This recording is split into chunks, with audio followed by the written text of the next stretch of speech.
अस्सलाम वालेकुम फ्रेंड्स, तो आप देख रहे हैं हमारा यूट्यूब चैनल हडाली वाले। उम्मीद करते हैं कि आप खैरियत से होंगे और आज का हम व्लॉग स्टार्ट करने लगे हैं। और आज हम जा रहे हैं बताने भाई, नहीं बताना नहीं है भाई।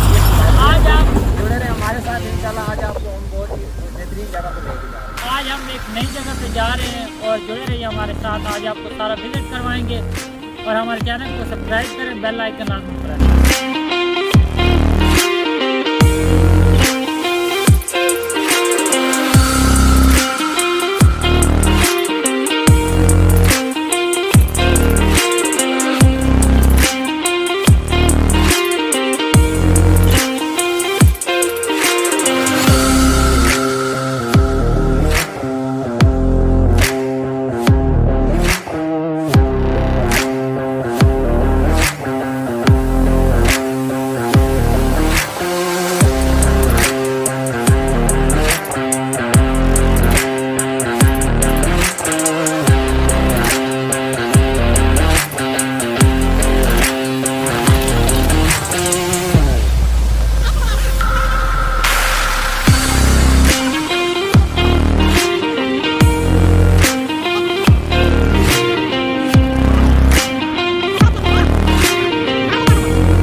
शहजाद भाई कैसा लग रहा है? अल्हम्दुलिल्लाह यार, बहुत मज़ा आ रहा है। यहाँ पे दिल गार्डन हो रहा है।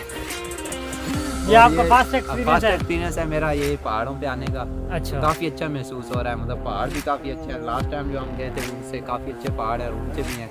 तो इंशाल्लाह आज के व्लॉग में मज़ा आएगा। आज जुड़े रहें हमारे साथ। अच्छा, और आज हमारे साथ मेरा बड़ा भाई कमरान भी हमारे साथ है। आज ये भी हमारे साथ आया हुआ है।